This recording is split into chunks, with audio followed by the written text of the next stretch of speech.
Ini udah kumpul semua ya? Yuk kita bahas yuk yang tadi udah kita bahas di PA biar lebih jelas aja. Ya nih, apa namanya? Kita mulai dari mana nih bahasnya? Nah nih guys, aku tuh tadi nemuin di berita kan yang udah aku share juga di grup kan ya. Nah, ada virus varian Delta nih, ngeri banget. Dia itu virusnya punya viral load hingga 1260 kali lebih tinggi dibandingkan varian sebelumnya. Nah, maksudnya apa tuh ini? Kayak viral load itu. Jadi viral loadnya ini tuh maksudnya dia virus ini bisa mereplikasi dirinya lebih banyak dan lebih cepat dibandingkan varian sebelumnya. Nah, dari yang aku baca juga nih guys, menurut WHO, varian Delta ini 50 kali lebih menular dibandingkan virus Delta Alpha sebelumnya. Ngeri nggak itu guys? Ngeri sih ya. Wah, serem banget ya. Jadi kayak kita mau harus cepet vaksin deh. Mana kalau kita cari-cari informasi tentang vaksin guys, biar kita bisa vaksin semua. Boleh. Aku tuh kemarin udah cari-cari nih, udah sempat cari kan. Ternyata di kampusnya kita itu lagi ngadain acara vaksinasi guys. Katanya tuh pelayanannya cepat, terus aman, dan itu nggak ribet. Oh, yang kayaknya aku pernah lihat deh di Instagram kalau nggak salah. Yang namanya Sentra Vaksin Unisula bukan sih? Iya, Sar, itu bener banget. Ya udah, gimana kalau kita daftar bareng-bareng ke situ aja? Yuk ke sini yuk daftar yuk.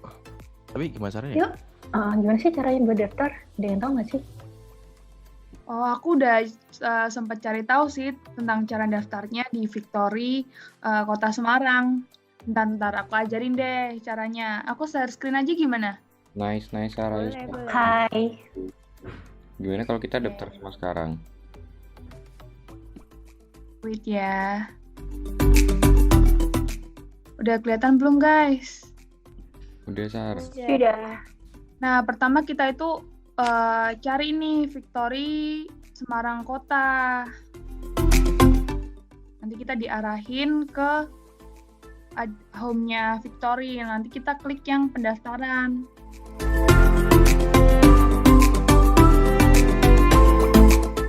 Nah, setelah itu kita pilih yang pendaftaran umum ini untuk masyarakat umum dan kita pelajar kan. Kita lewat yang pendaftaran umum. Kalau yang lansia tuh untuk para lansia.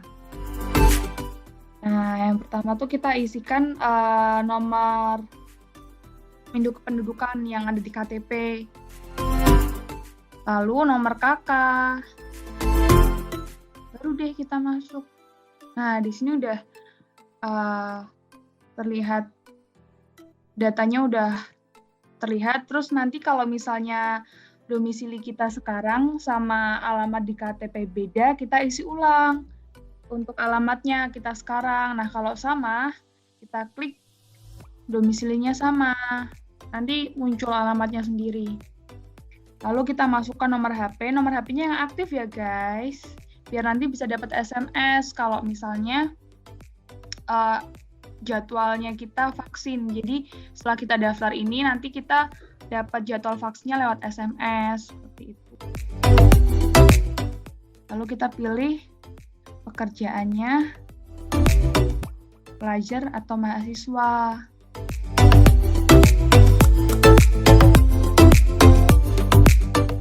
Nah, selanjutnya kita pilih lokasi nih. Kita pilih lokasinya di Unisula kan ya, kita mau vaksinnya bareng-bareng. Iya, berarti kita pasti Ya, Jelas dong.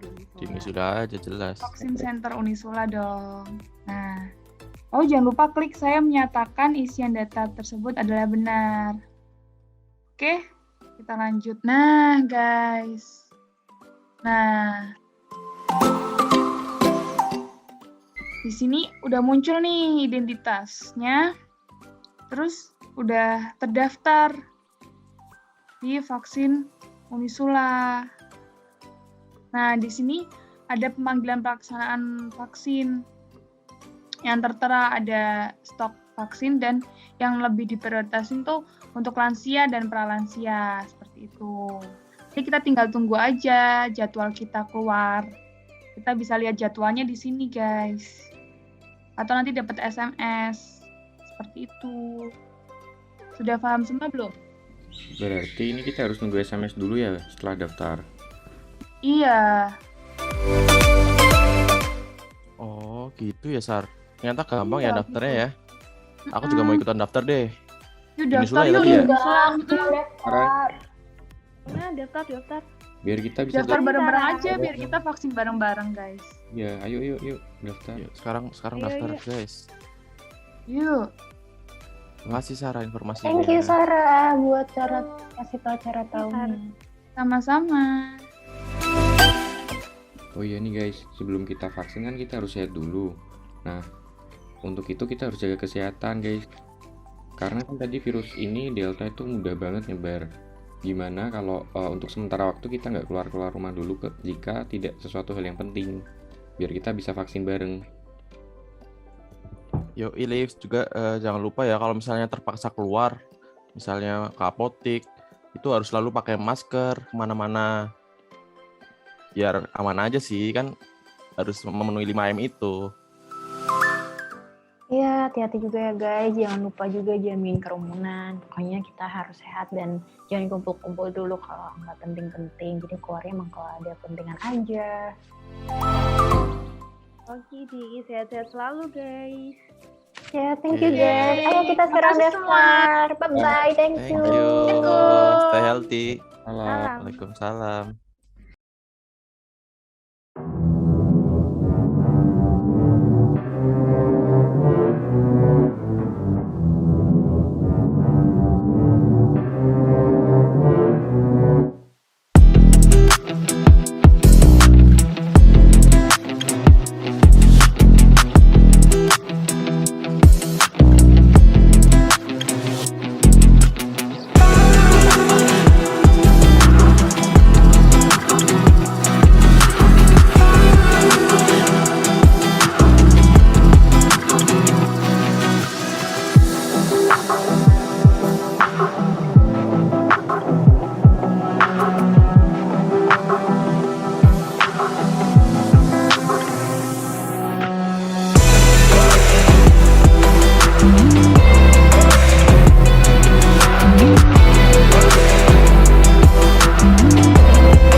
Saat itu dirasa safe atau aman. Jadi memang ada beberapa yang mungkin ditunda gitu ya. Untuk penyakit-penyakit sistemik, ini istilah kedokteran ya Pak. Jadi penyakit-penyakit yang memang sudah ada bawaan atau mengganggu seluruh tubuh itu seperti jantung, ginjal dan seterusnya. Itu selama dia terpelihara, rajin kontrol dan seterusnya tidak. Selama ini yang sedikit ditunda kadang-kadang adalah orang yang cemas, tensinya naik.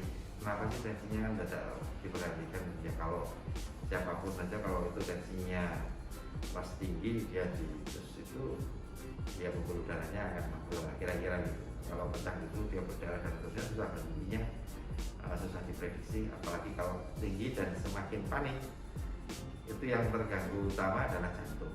Kalau dia tambah di kantong gitu, terus begitu dicus baru lihat jarumnya atau lihat orangnya dia akan tambah deg-degan, jantungnya akan kerja keras, akibat dia pingsan di tempat.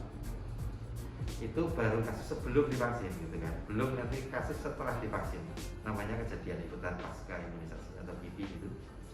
Itu macam-macam.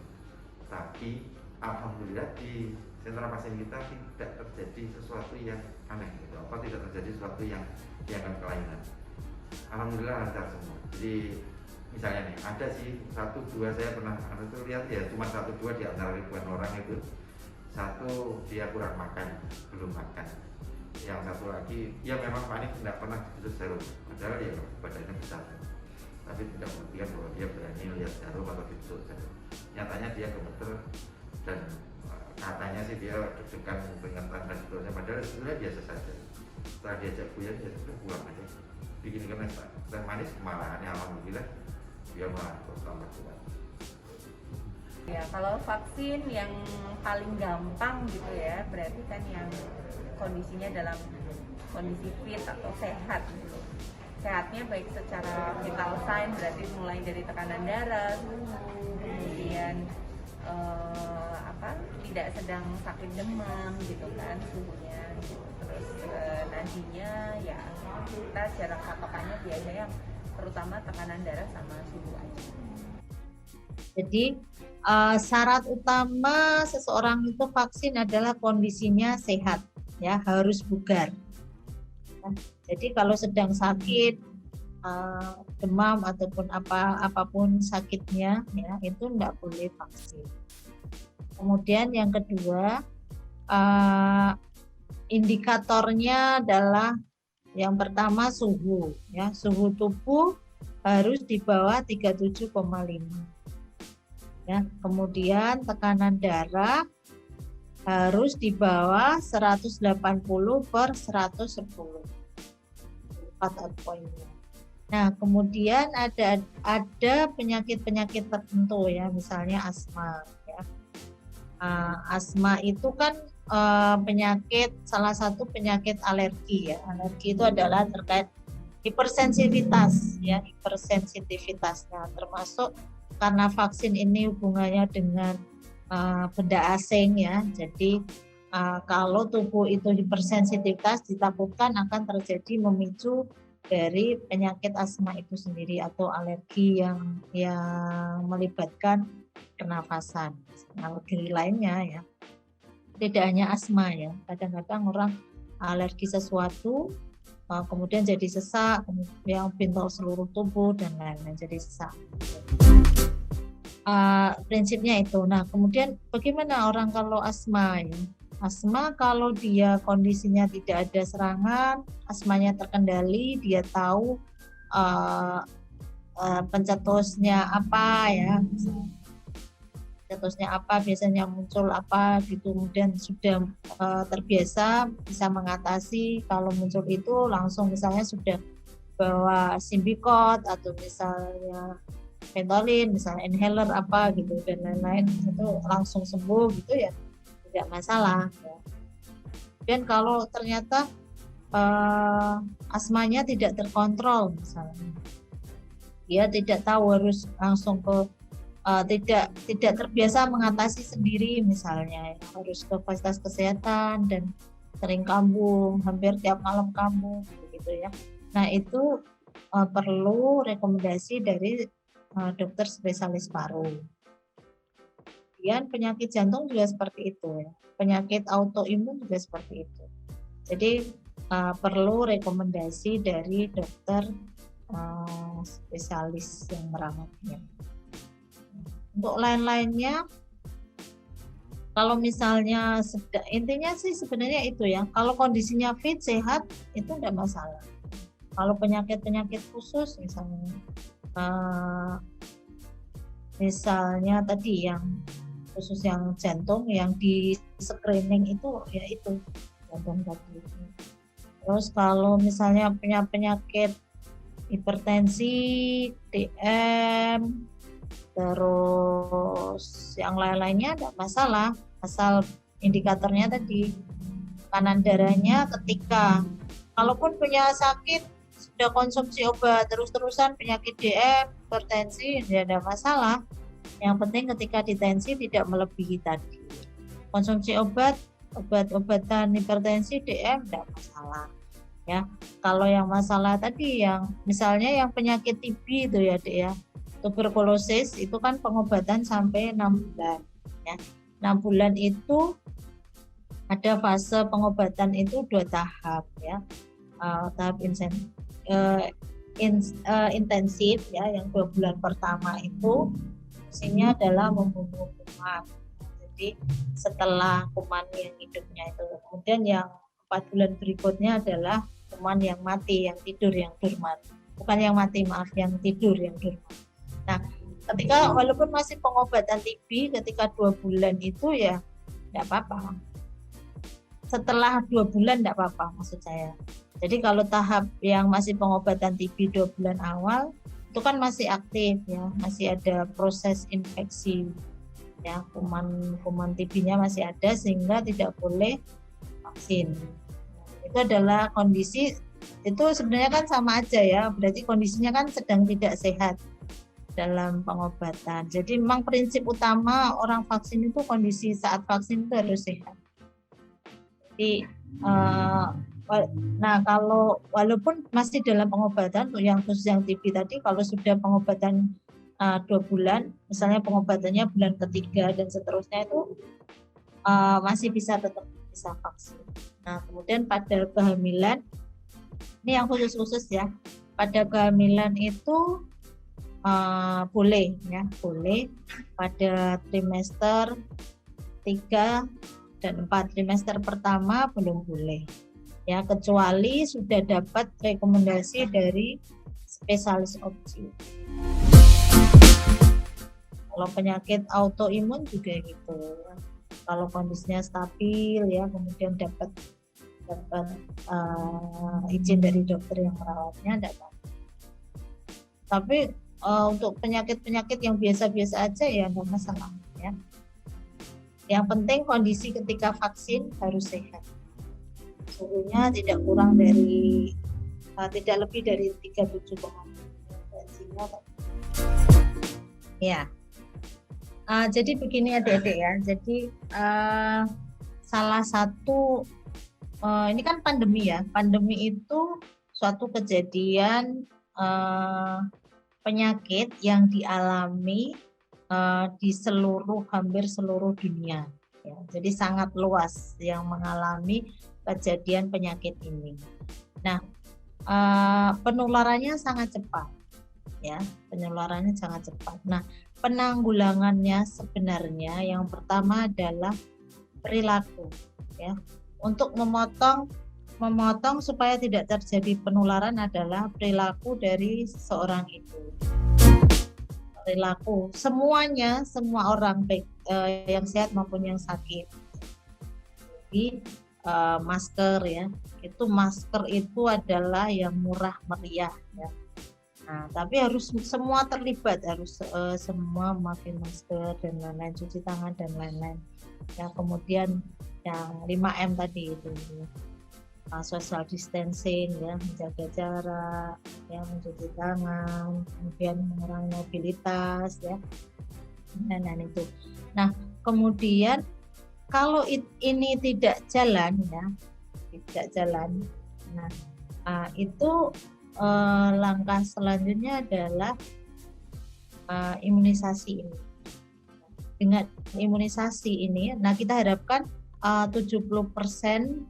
Kalau saya bisa share screen itu bisa itu ya. Jadi ada gambaran itu. Jadi ada sekelompok orang ya, misalnya kerumunan orang gitu ya. Yang ada satu yang terinfeksi, misalnya ada 100 orang terinfeksi. Ada 100 orang, ada satu orang yang terinfeksi. Nah, satu ini akan, kalau yang 100 orang yang lainnya itu tidak terinfeksi, tidak terimunisasi ya misalnya. Nah, berarti yang misalnya yang satu orang ini misalnya yang terinfeksi tadi warna merah ya, yang sehat itu warna hijau atau biru misalnya. Kita biru misalnya. Nanti ketemu biru yang satunya akan sakit ya. Orang satu merah ini tadi ketemu di sekelilingnya misalnya kanan kiri belakang depannya ini nanti akan terkena ya, misalnya di sekelilingnya 5 orang terkena. Yang biru jadi warna merah. 5 dari yang merah nanti ketemu orang lagi. Nah, itu akan menyebar cepat. Pedang maksud saya. Nah, kemudian ada segerombolan lagi misalnya. Yang sakit tadi yang terinfeksi warna merah. Kemudian ada yang ada yang sudah diimunisasi. Yang imunisasi kita kasih warna kuning. Ya, yang merah ini di sekelilingnya ini ada warna kuning semua. Ya, jadi ketemu sama kuningnya enggak jadi sakit. Ya, kuning ketemu yang biru yang sehat. Ya, walaupun ketemu atau kuning ketemu kuning atau kuning ketemu biru lagi, juga nanti tidak akan menjadi merah, tidak akan sakit. Jadi virus itu butuh inang. Jadi kalau yang ketemu sudah kebal, dia akan mati.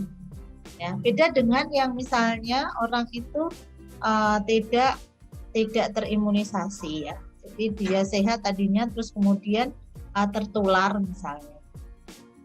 Tertular berarti si virus ini dapat tempat hidup baru.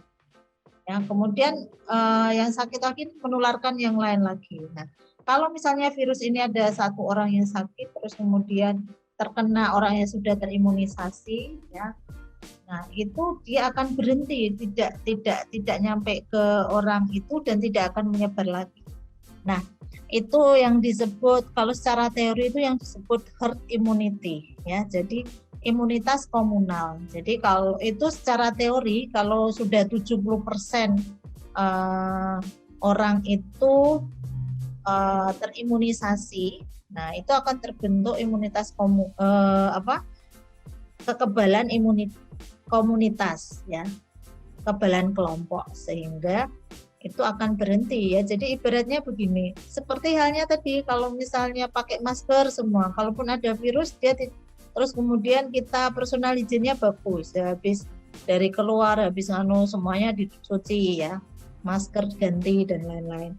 Yang disposable sebelum dibuang misalnya kita disinfeksi dulu ya, baru kita buang ya, sehingga tidak menularkan tukang sampah dan lain-lain ya, atau langsung kita cuci. Nah ya, kalau yang reuse bisa dicuci. Nah itu nanti kan akan berhenti ya, virus akan berhenti, tidak lama-lama tidak ada komunitas, tidak ada tempat virus itu mempunyai inang ya, jadi akan berhenti dengan sendirinya. Ada dua sebetulnya. Satu secara medis itu diharapkan ada terbentuknya imunitas kelompok gitu, perorangan maupun kelompok. Dan yang kedua itu administratif, diakui atau tidak, dilarang atau tidak dilarang, ternyata semua lini itu mempersyaratkan vaksin itu sebagai prasyarat, walaupun pemerintah bilang tidak dan seterusnya. Tapi kenyataannya satu mau beli ayam goreng aja mungkin harus bentukan vaksin. Saya beli durian vaksinasi 50% misalnya gitu. Nah itu terjadi. Termasuk syarat-syarat yang misalnya mau mengambil bantuan sosial tunai atau BST. Itu menunjukkan prasyaratnya vaksin jelas. Gitu. Ternyata tidak free. Jadi itu dipakai untuk memang dibalikan sehingga orang akan ikut vaksin iya atau tidak pada saat dia butuh. Mau jalan ke Kudus misalnya, di tengah jalan dicegat, sudah vaksin belum? Tidak bisa menunjukkan balik lagi. Nah itu syarat. Terkait dengan pelaksanaan vaksin di Unisula itu sebenarnya kita melaksanakan vaksinasi tahap 1 dan tahap 2 ya, vaksin pertama dan kedua. Jadi kalau misalnya vaksinnya itu Sinovac ya otomatis berarti vaksin 1 ke vaksin 2 itu jaraknya adalah minimal 28 hari. Jadi kalau sesuai dengan jadwal ya berarti kita mungkin pelaksanaannya 2 bulan ya. Bulan pertama itu untuk vaksin 1, bulan kedua adalah untuk vaksin 2. Nah, kemudian karena kita ada vaksin selain Sinovac ya, kita juga ada vaksin AstraZeneca ya. Vaksin AstraZeneca ini dia durasinya, waktunya jarak antara vaksin 1 ke 2 itu sebenarnya di peraturan Kemenkes itu bisa sampai 3 bulan. Nah, untuk regulasi di Kota Semarang itu saya sudah koordinasi dengan Kepala Dinas Kesehatan Kota Semarang, apakah kita akan sesuai dengan Permenkes yang jarak waktunya 3 bulan ya, atau berapa lama gitu. Karena terkait kalau kita mau jarak segitu berarti kita ya pelayanannya akan semakin panjang ya. Jadi waktu itu Kota Semarang mengambil keputusan bahwa jarak AstraZeneca itu 8 minggu. Ya, jadi kita dan kebetulan kemarin itu yang AstraZeneca itu tidak di awal ya. Kita dapat AstraZeneca itu 200 vial atau artinya itu 2000 untuk injeksi ya, 2000 injeksi untuk peserta vaksin. Jadi 1000 untuk 1000 atau 100 vial itu untuk vaksin 1 dan 100 vial atau 1000 vaksin lagi itu untuk vaksin 2. Nah, kebetulan waktu itu yang AstraZeneca itu tanggal 12 dan 13 sedikit ya, karena kita sehari kan waktu itu sekitar 700 ya, antara 700 sampai 800 peserta vaksin. Jadi di hari kedua itu di hari yang tanggal 13 Juni